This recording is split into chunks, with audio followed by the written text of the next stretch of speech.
Thank you so much for watching Riff TV. Now, this interview is obviously with video, but I don't interview everybody on Zoom. That's why I put it on my Talkin' Rock with Meltdown podcast. We talk to rock artists from all over the genre. So check out Talkin' Rock with Meltdown wherever you get your podcasts. And now to today's video interview. I didn't even know I was going to be talking to you today, and I wore my Detroit Kiss shirt, so I don't know if you can see. Oh, yeah. There you go. Oh, look, come here, Herman. Yeah. Come here, Herman. Oh, well, now he's shy. Camera shy. I never asked you. I don't know if I ever talked to you about this before. Were you at the Kiss show at Tiger Stadium? No, I was not there. I think I was on tour or something like that. I think I just could make it. That was the first show. Yes. That was the very first show that they got together. And it sold out in like a minute or something like that. Yeah, that was my first, because that was in June of 1996, and I just got here in November of 1995. So that was like my first big Detroit, show, of that. Yeah. That was awesome. So what a great first big show to be at is that one. I mean, that's insane. My first concert though was at the Pontiac Silverdome, which I believe is no longer there. And it was Iggy Pop, Santana, and the Rolling Stones in 1981. No kidding. Yeah. Who took you there? My sister and my cousin. Yeah. I remember you had to buy the tickets through some cosmetic company. You had to mail in for the tickets. It was very weird.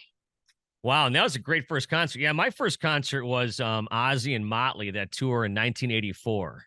Come on. Yeah. And are you serious? Yeah. So that was the one. I saw it in Buffalo where I grew up in January, but that was the tour that Ozzy snorted the ants, supposedly. Yes, that's true. Yeah. God, what a great first concert. Yeah. The band Wasted opened up. Do you remember that band? No. It was Pete Way from Fastway.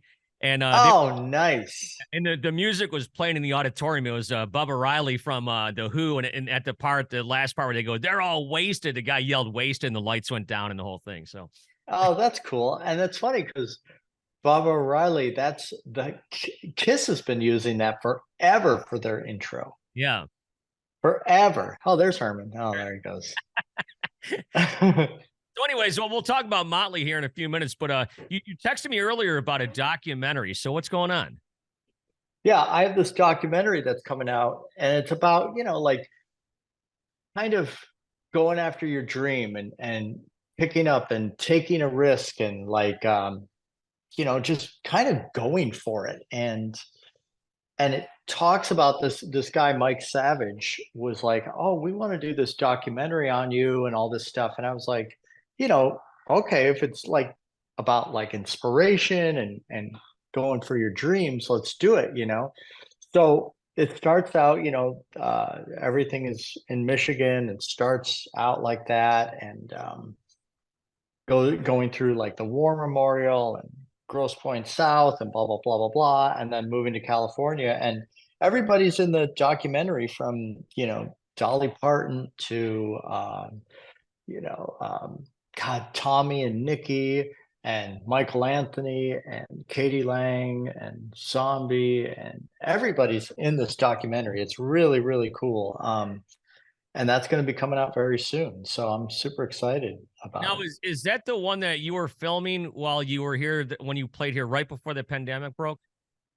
I believe so. Yes. Yeah. So, we were going to put it out, and then the Molly thing happened. I was like, well, maybe we should wait and add some of that in, as a really good ending.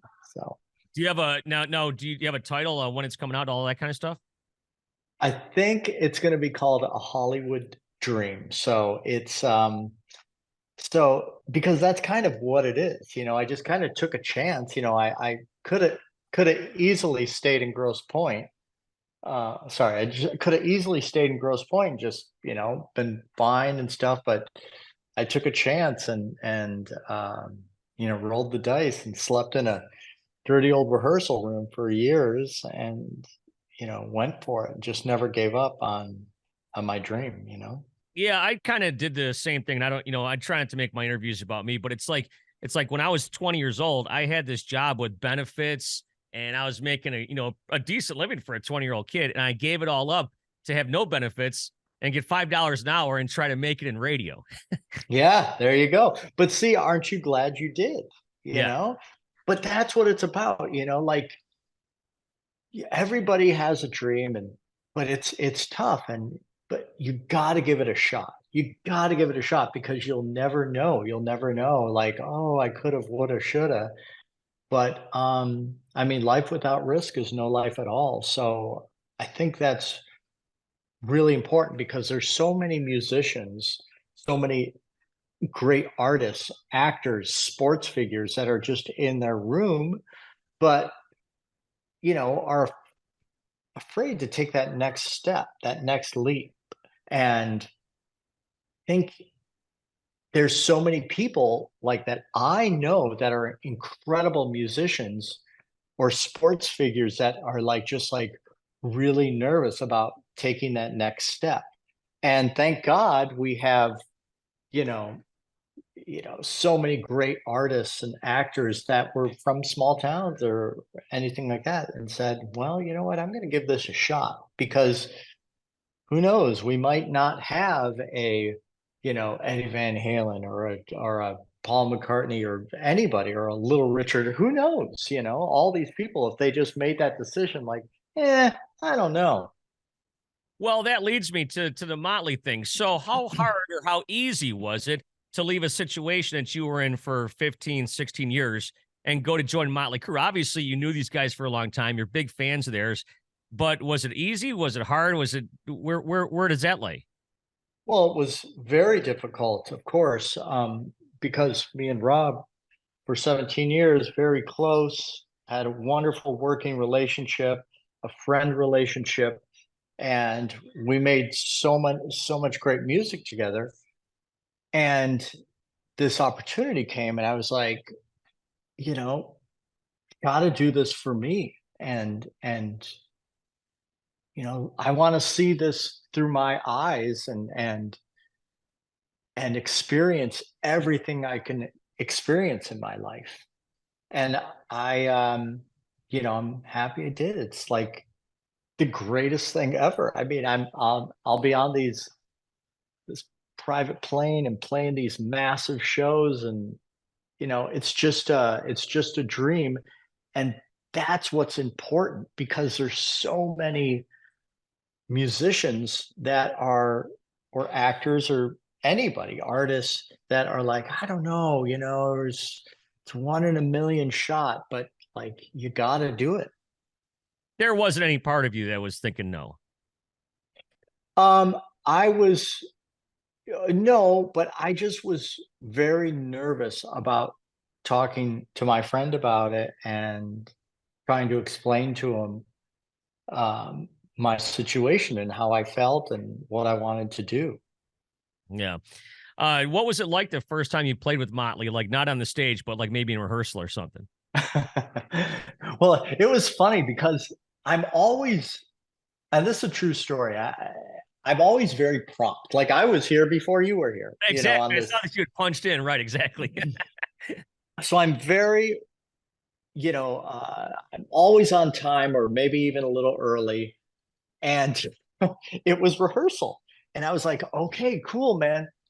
I'm really early. So I'm going to go to Target and I'm going to get like stuff for the tour. I'm going to get like toothpaste and floss and deodorant and blah, blah, blah. I'll go to Target. And then so I walk into rehearsal with all my stuff and they're like, dude, where have you been? And I'm like, what are you talking about? I still got like 15 minutes. And they're like, rehearsal started like 45 minutes ago. And I was like, oh my God. So I was shocked. I couldn't believe that happened. But when we started playing, it was magical.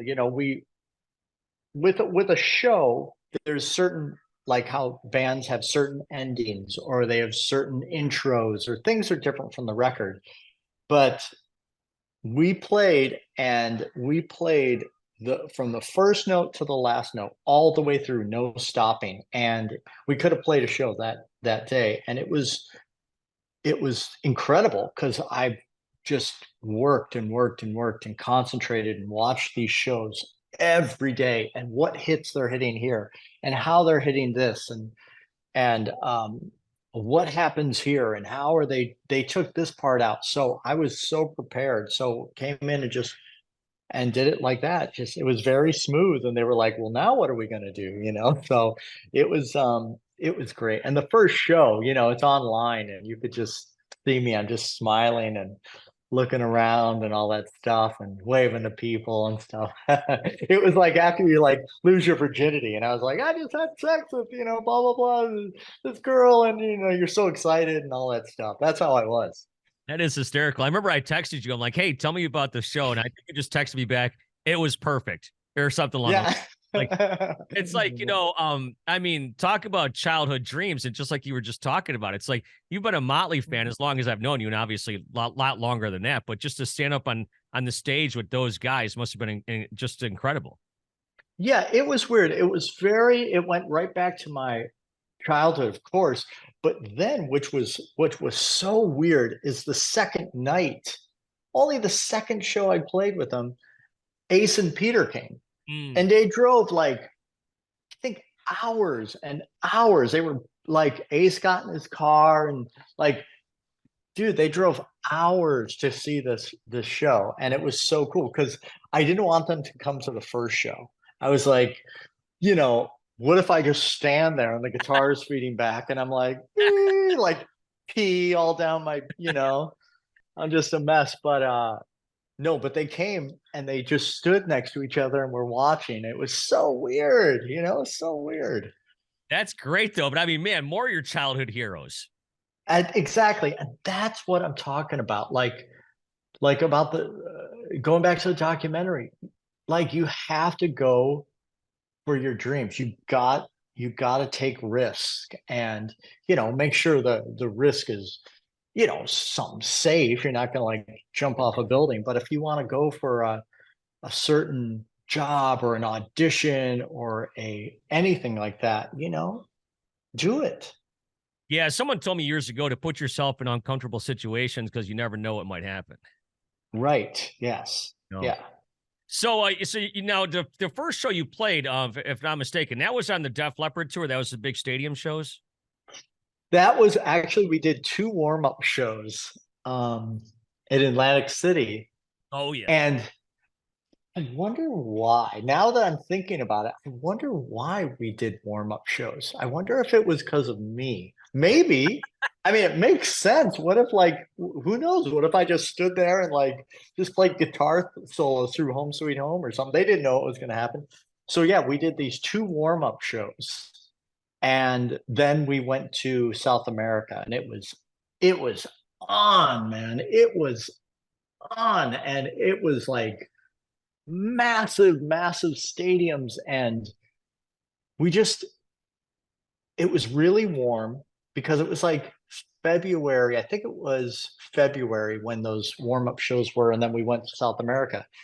But it was really warm outside, so it was gorgeous weather. And we were on this plane, like the planes you take to Europe. That's like, I think they're like 500 seats or something, like that's massive. And that was our private plane. It was Motley Crue and Def Leppard and the whole road crew and everything. And we were on this plane. I mean, that right there was crazy. And then we would land. We were in this nice hotels, and we would all hang out and like hang out at the pool and eat and go shopping. And tons of fans were outside of the hotel, and I would go down and say hello to everybody and listen to the fans' stories and what they were like what their feedback was. And I like to engage with the fans and stuff like that. And it was such an incredible time. Like it's a time in my life that I'll never forget. But then it all goes bad because one day Tommy was like, and I was like, didn't think anything of it. I was like, he got a little cough. And then he's like, oh, I don't feel so good. And then Nikki was like, and I was like, oh no. Now they're both coughing. And we all hang out together. So we have all these cars that take us like 4 SUVs to the show, but we want to hang out with each other. So we're all squeezed in this one car. So we're all talking in each other's face like this. So what's up, dude? Yeah, yeah, yeah. Oh, yeah, yeah, yeah. So then all of a sudden I get sick. So we're all sick in it. We called it the Motley Flu, but it was right near the end of the tour, but we all got it. So That's crazy. So obviously you're tight with Tommy and Nikki and stuff like that. How does your relationship like that translate to playing music with them on stage? um, it's strange because you have like little quirky things with your friends and like little gestures or funny things. And those funny things, if you watch any of these shows online, those funny things will escalate on stage while you're working. So it's like if you're working some job and you and your friends are screwing around and making each other laugh, and that's what it's like on stage. And so, like, if me and Nikki are singing in the mic together, he'll step on my foot so hard, like just out of fun, and we'll like, mess around with each other, just try to make each other laugh. And that's what we do. We just have a blast on stage. It's really, really fun. Now, what did you learn about Motley Crue that you didn't know before going on tour with them? What is there something that you take away and go, man, I didn't realize that, even though you've been a fan or a friend of theirs for so long? Um, it is very, very, like, they're very punctual. They're really, everything is so professional, and they're so respectful of each other's time, and it's very serious. Everything is very serious. Like their meet and greets, everything is very serious. We have to be here, we have to be there, and we have to be, they're great to the fans. And I think it really makes me happy because they always talk about like the show, and they're very particular. Oh, about this and that and that. And they always talk about the show after the show or the next day. And we're on a group text and we'll talk about like, oh, this or that about the show or the fans. And like they're very into like talking to the fans and hearing what they say and stuff. They're really they're really great people because they're so serious and into it. They're just wonderful, wonderful people. They really are. I mean, they care a lot, that's for sure. Yeah. And as far as new music and stuff is concerned, so where's that stand right now? Well, we have songs recorded, and I don't know when it's going to come out, but they have, everything is a plan. Everything is mapped out and structured, and everything is, we're going to do it here and there and blah, blah, blah, blah, blah. So the songs are recorded, mixed, mastered, and they're so good because like I'm like, can't wait for them to come out. They're so good. I'm really excited about them. Wait, hold on. Back up for 1 second. So you have a whole album full of stuff done? No, just a few songs. Okay, I got you. Yeah. So yeah, just like these songs we went and recorded, and who knows what's going to happen. Like, I don't know if we'll just release singles or an album, or it's up to those guys. So I don't know, but we just record and see what happens. But these songs that we recorded are so good. They're heavy, and the melodies, and everybody's just killing it on these songs. Really. How much input did you have into them? Did you bring riffs to the guys or anything? Oh yeah, just we all sat in the room and did it together. So it was just like, because me and Nikki have written for years and years and years together. So it was nothing new. And me and Tommy have worked in the studio together many times as well. So it was nothing new being in the studio, but it was new with Bob Rock. Because I was like, oh, there's Bob Rock, and I walked in. Oh yeah. You've never worked with him, have you? No, I never worked with him. I've worked with everybody, but I haven't worked with him. But what was so wild was we got in a room it was like total old school, man. You get in the live room, and there's my amp, and there's Nikki's amp, and there's Tommy's drums, there's a mic, because I'm so used to like just playing in the control room. Mm. And he's like, "Oh no, we're all gonna get in this room and we're gonna play," and that's how we recorded. It was incredible. I've never recorded that way. I've never recorded that way, and it was maybe one of the best experiences I had recording. It was so fun. Do you think you may record like that in the future with maybe your other projects? I hope so, because it was a blast. I had to like make notes and all this stuff, and we just played through it. It was incredible. So what are your thoughts now of Bob Rock after having met him and worked with him a little bit? Well, there's a reason he's one of the greatest producers out there. Mm. And the guy's incredible. He's incredible. Like, I was totally blown away by how he worked and his ideas and everything. There is a reason Bob Rock is Bob Rock. Mm. Yeah, and those records, I mean, that he produced for Motley back in the day, even the one with Karabi, just sound amazing. Great albums. Oh, great albums. But that's the thing. They all got in the live room together. And that was what was so cool. That's like what I heard, of them telling stories and stuff. They all got in the live room together, and that's how they did those records. And I'm so glad I got to experience that. Obviously we've known each other for years, and it's one of those things where I'm so happy for you because you've done so many things in your life, but you're so excited to work with some of these guys, your childhood heroes. You're not jaded. It hasn't even really. You're still a fan. Oh, of course. And that's what I'm so thankful for. I'm just so. I mean, I'm now 32 years old. Not really 32 years old. But I'm still so excited every day. Like, Nikki was like, "Oh, this is when rehearsal is," and I was like so excited just about rehearsal coming out. Mm-hmm. I'm lucky that I still get such joy out of playing guitar every hour of every day. It is still not gone away. I was just playing guitar before I was talking to you. Yeah, that doesn't surprise me at all. It's like you're one of those guys just walks around with your axe strapped on, huh? Yeah. Oh, all the time. All the time. And when I don't, I have like, if I'm like in the bathroom, like then I'll take like, this little fella and just like do that kind of stuff, because I can walk around with that a lot easier. That is so cool.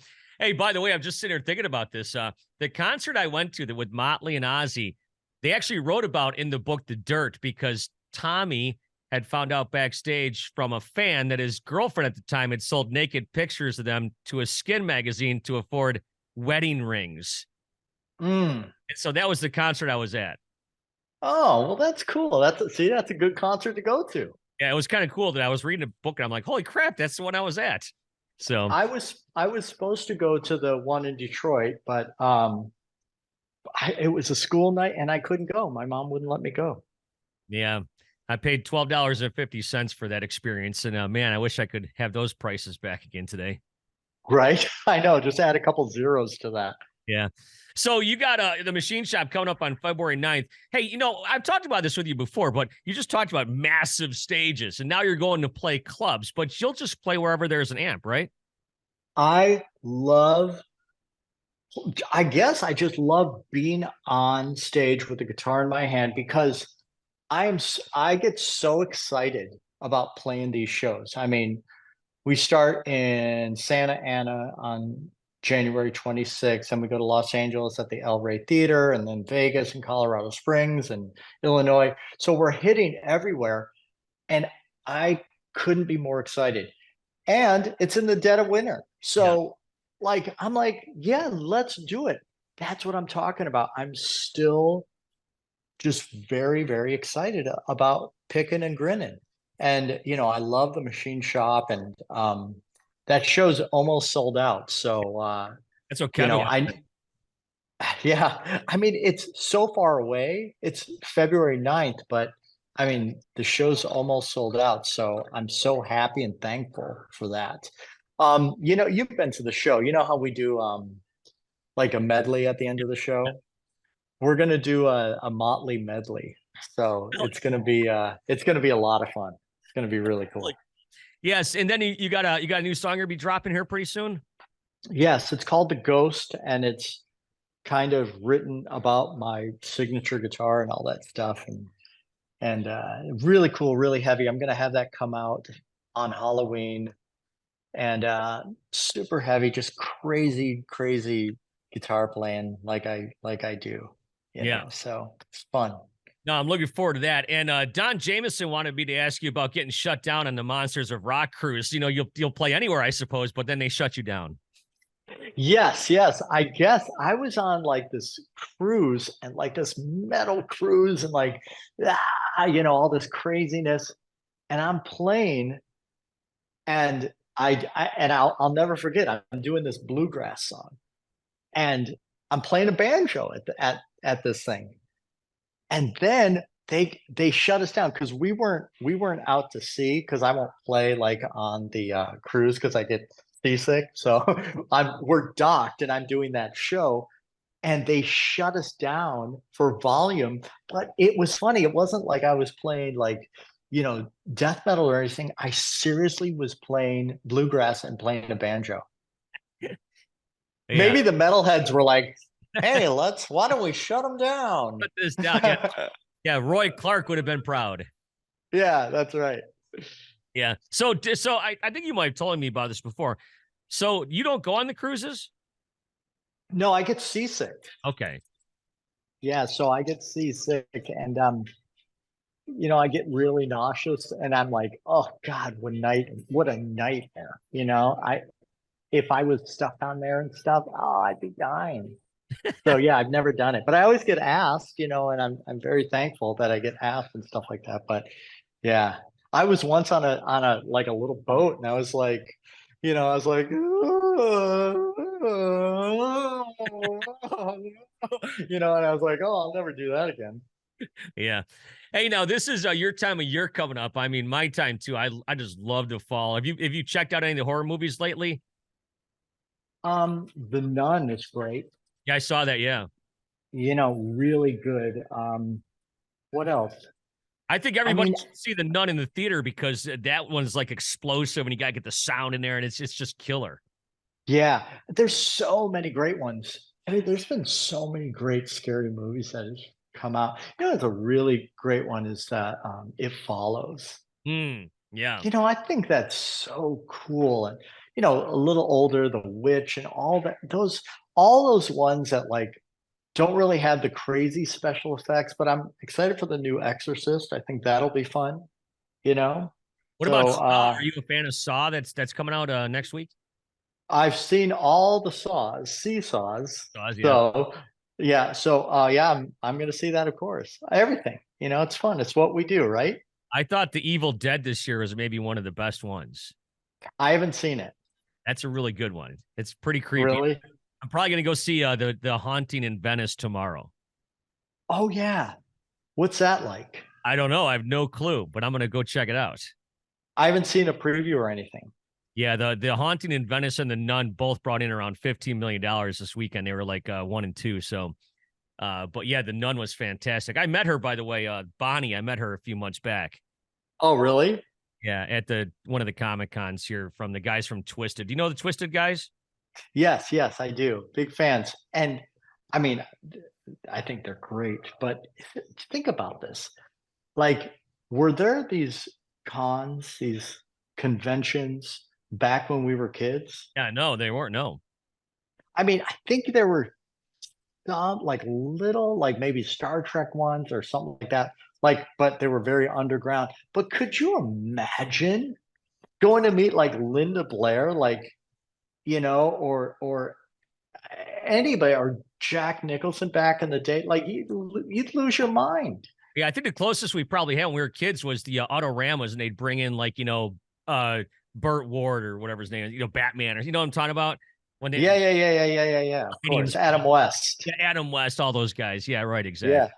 Yeah, which was cool, But I mean, could you imagine it? Like go or like Peter Criss is over there, you'd lose your mind, Right. Like what? This is the greatest thing ever, and you can get popcorn, a hot dog, you're all set.